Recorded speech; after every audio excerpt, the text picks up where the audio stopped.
महू के बंगला नंबर 124 निवासी शेरा गिल ने बताया है कि मेरी मां को मोतियाबिंद होने के कारण उन्हें कम दिखाई देता है और उनकी उम्र भी 85 साल है।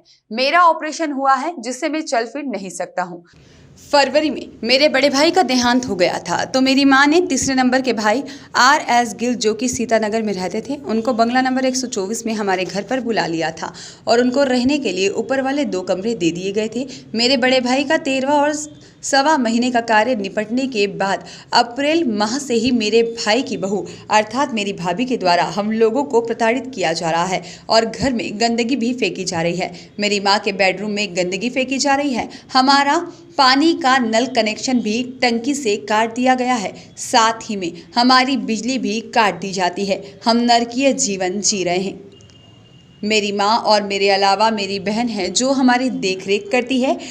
यह पर पीने का पानी भी मोती महल सिनेमा से लेकर आना पड़ रहा है। हमारे महू थाने में शिकायत करने के बाद भी कोई कार्रवाई नहीं हुई है। अभी पिछले दिनों मेरी भाभी ने हमारे घर के खिड़की दरवाजे के कांच भी फोड़ दिए और घर के अंदर नाली का गंदा कचरा फेंका गया है।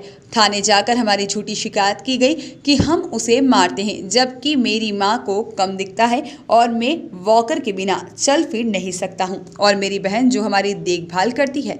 हम बहुत दुखी और डरे सहमे रहते हैं। प्रशासन से मांग करते हैं कि हमें न्याय दिलाया जाए। महू से संजय वर्मा की रिपोर्ट। 85 साल की रिटायर्ड सूबेदार की मिसेस हैं सर, और मेरा छोटा भाई जो रेलवे में है। मेरे बड़े भैया तो मार्च में शांत हो गए। फरवरी में छोटे भाई को मेरी माताजी ने ऊपर रहने के लिए 2 कमरे दिए थे, लेकिन उसकी बीवी दूसरी शादी करी। हमें नहीं पता वो औरत कहाँ से है क्या नहीं है, हमको उसके बारे में कुछ भी नहीं पता है। दूसरी शादी करके वो लेके आया उसकी औरत। और ये मेरी माँ के कमरे में सर 7 अप्रैल से जो शुरुआत कचरा फेंकने का किया है तो अभी तक नहीं रुका है। मैं अपंग, मेरा इलाज चल रहा है सर, मेरा ऑपरेशन हुआ है कमर का। मैं चलने से भी मतलब मोहताज हूँ। मेरी सिस्टर है वो पढ़ाई करती है, अभी कुंवारी है। अब मेरी माँ मेरे अपंग बच्चे को लेकर के कहाँ रोड पे जाए।